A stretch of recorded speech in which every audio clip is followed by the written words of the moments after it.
Afternoon everybody. ये today I am going to record a video about the physical divisions of India. आज मैं भारत के भौतिक विभाग के बारे में आपको बताने जा रहा हूँ।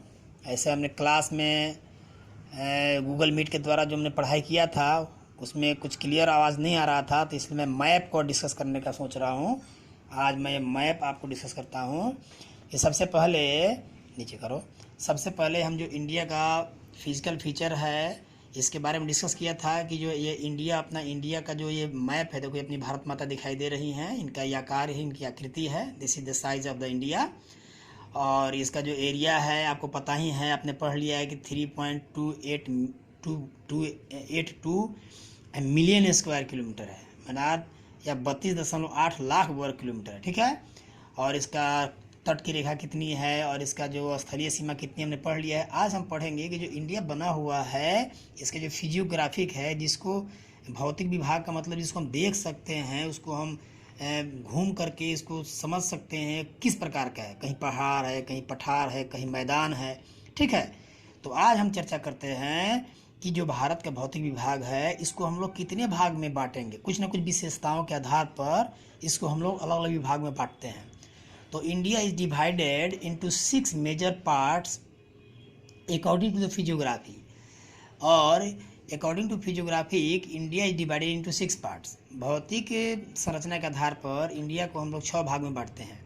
देखिए जो फर्स्ट पार्ट है उसको बोलते हैं उत्तर का हिमालय या हिमालय का प्रदेश। ये आपको दिखाई दे रहा है कि ये पश्चिम से लेकर के और पूर्व जम्मू कश्मीर से लेकर अरुणाचल प्रदेश तक एक नाव की आकृति में हिमालय का फैला हुआ है। इसके बारे में डिस्कस कर लिया है कि हिमालय जो है इसको हम लोग मुख्य रूप से 3 भाग में बांटते हैं। सबसे जो पहला हिमालय का भाग है इसको बोलते हैं ग्रेटर हिमालय या हिमाद्री।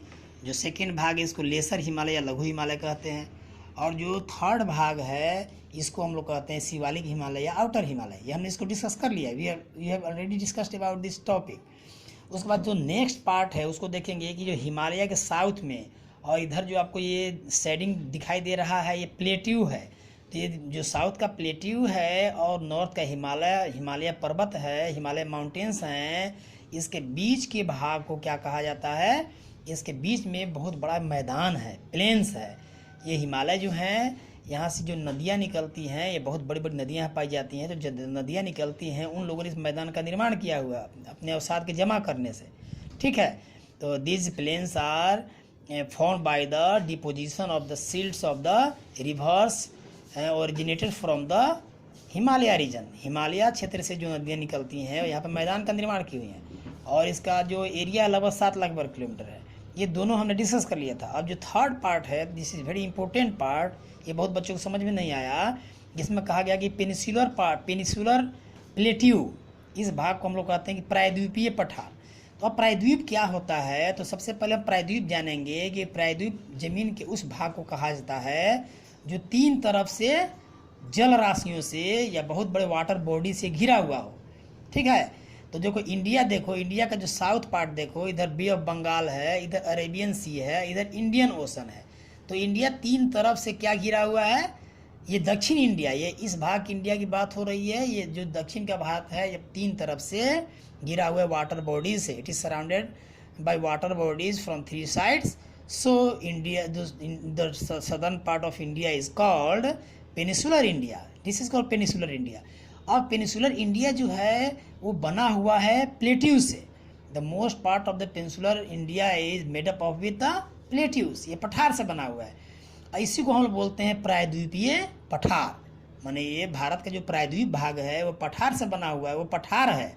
उसका अधिकतर भाग क्या है, पठारी भाग है। ठीक है। इसमें बहुत प्रकार का खनिज पाया जाता है।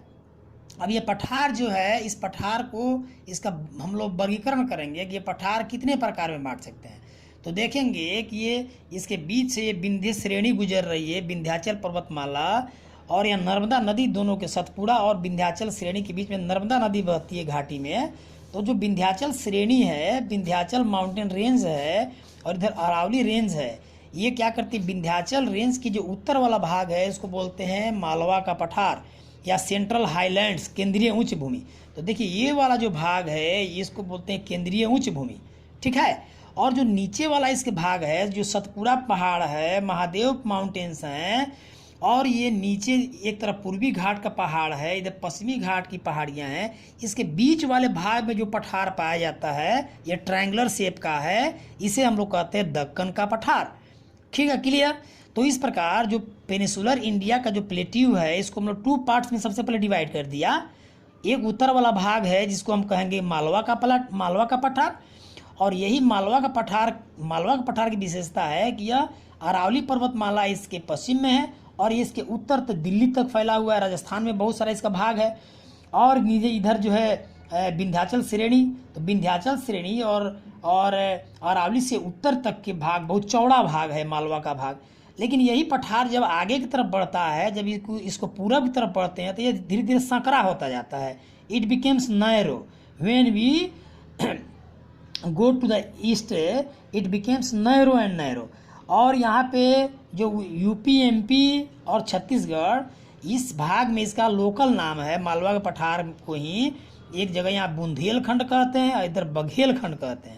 और यही भाग जब झारखंड में आता है, उड़ीसा की तरफ, झारखंड और उड़ीसा में, तो इसको नाम दिया गया छोटा नागपुर पठार। तो मालवा पठार का सबसे जो भाग है, मेन पार्ट है, पूर्वी भाग है, छोर है, वो है छोटा नागपुर का पठार। अब देखेंगे कि जो ये दक्षिण भारत का जो दक्कन का पठार है, ये दक्कन के पठार कुछ विशेषताएं देखेंगे। और हाँ, मालवा के पठार में कौन कौन सी नदियाँ बहती हैं, तो आप देखेंगे कि चंबल नदी बह रही है, सबसे मेन नदी है। उसके अलावा केन नदी है, सिंध नदी है, सोन नदी है। These are the important rivers drained in the Malwa plateau region. Okay, और ये माही रिवर जो है, ये माही जो एक्चुअली जो है प्लेट्यू से बहुत कम बहती है, ये राजस्थान गुजरात में बहती है, लैंडलॉक रिवर है, नहीं लूनी रिवर लैंडलॉक रिवर, ये माही गुजरात में ज़्यादातर बहती है। ठीक है, अब देखेंगे कि जो दक्कन का पठार है तो इसका शेप जो है ट्रायंगुलर है। देखो ये त्रिभुज के आकार का इसका शेप है, साउथ में जाकर के एक बिंदु पॉइंट में मिल जाता है, इधर ईस्ट में, नॉर्थ में चौड़ा है, साउथ में बिल्कुल एक पॉइंट के रूप में है। और इसका बाउंड्री देखेंगे कि जो दक्कन का पठार है यह उत्तर में सतपुड़ा पहाड़ और महादेव की श्रेणियाँ इसका जो है नॉर्थ बाउंड्री बनाती है। साउथ में जो है यह वेस्टर्न घाट और ईस्टर्न घाट आके मिल जाता है, और ईस्ट में इसके ईस्टर्न घाट की पहाड़ियाँ हैं और वेस्ट में वेस्टर्न घाट की पहाड़ियाँ हैं। ठीक है, और इस क्षेत्र की मुख्य विशेषता है कि यह क्षेत्र एक तो त्रिभुजाकार है, सबसे प्राचीन भाग है। ये उत्तर वाला भाग पठार प्राचीन होते ही हैं, it is ancient part of the India. और अगला देखेंगे कि जो दक्कन का पठार है इसके दोनों तरफ जो 2 बड़ी बड़ी माउंटेन रेंज है, देखो ये पश्चिम में पश्चिमी माउंटेन रेंज है, पूर्व में पूर्वी घाट माउंटेन रेंज है। जो पश्चिमी में जो पश्चिमी घाट है, इस पश्चिमी घाट को सह्याद्री भी कहा जाता है। और इसमें 3 दर्रे हैं। ठीक है, 3 क्या हैं, पासेज हैं, और इन्हीं 3 पासेज का नाम है, सबसे ऊपर जो है वो थाल घाट है, फिर भोर घाट है और फिर पाल घाट है। थार घाट, भोर घाट और पाल घाट, ये दर्रा है जिससे होकर के कि ये प्लेन्स में, तटीय मैदान में आया जाता है। तो पश्चिमी घाट में 3 दर्रे हैं जिनके नाम है थाल घाट, भोर घाट और पाल घाट। ठीक है, और ये पहाड़ की विशेषता है कि ये उत्तर भाग में जो महाराष्ट्र शुरू होता है, यह इसकी ऊंचाई कम है, लेकिन जैसे जैसे साउथ में बढ़ता है ऊंचाई बढ़ती जाती है। ये इसकी जो ऊंचाई है 900 मीटर से लेकर के और 1600 मीटर के बीच में है। और जो इसकी बड़ी ऊंची ऊंची चोटियां हैं उसमें अन्नामलाई और अनाईमुडी। तो अन्नामलाई जो है उसकी सबसे ऊंची चोटी, इसका जो है इसकी ऊंचाई है 2695। और अनाईमुडी जो है, नहीं दोदा बेटा की पहाड़ियाँ, एक दोदा बेटा है इसके नीचे, उसका जो 2637 मीटर इसकी ऊंचाई है। ये सबसे ऊंचे भाग हैं। अब पूर्वी घाट के जो पहाड़ हैं, ये पूर्वी घाट की पहाड़ियों में सबसे पूरब में जो पहाड़ है उसका नाम है महादेव पहाड़ियाँ, और उसकी ऊंचाई जो है मात्र 1501 मीटर के आसपास है। ठीक है, महेंद्रगिरी नाम है इस पहाड़ी का, महेंद्रगिरी। और महेंद्रगिरी पहाड़ी की जहाँ पे जो ऊंचाई है, चोटी की सर्वोच्च चोटी, वो 1501 है, 1501 है। ठीक है, और ये इस पठारी क्षेत्र से भी अनेक नदियाँ बहती हैं उन नदियों का नाम आप उत्तर से देखेंगे तो ये महानदी है, उसके बाद देखेंगे आप यहाँ पे नर्मदा और ताप्ती नदी है जो पश्चिम की तरफ गिरती है, वेस्टर्न फ्लोइंग रिवर हैं।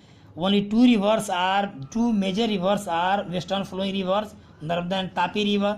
उसके बाद गोदावरी नदी है जो बंगाल की खाड़ी में गिरती है, कृष्णा नदी बंगाल की खाड़ी में बे ऑफ बंगाल में गिरती है, एंड कावेरी नदी। These are the main rivers of the plateau. और इस प्लेट्यू की एक और विशेषता है कि पूरा प्लेट्यू जो है मिनरल रिच है, यहाँ खनिज से भरा हुआ है और जंगल पाए जाते हैं और यहाँ पे बड़े बड़े कारखाने लगाए जाते हैं। तो आज हमने पढ़ा इसके मुख्य भाग के बारे में, आज पठार के बारे में, क्योंकि ये वीडियो बहुत लॉन्ग होने पर अपलोड नहीं होता है, इसीलिए हम क्षमा चाहते हैं। आज आपको इतना ही बताते हैं। और ये वीडियो अगर पसंद आता है या कोई आपको क्वेरी होगा तो आप इसको कमेंट सेक्शन में डालिएगा, और कोई अगर सुधार की आवश्यकता हुई तो आप कमेंट सेक्शन में कह सकते हैं। आज इस पार्ट को यहीं पर समाप्त करते हैं। Bye, good bye.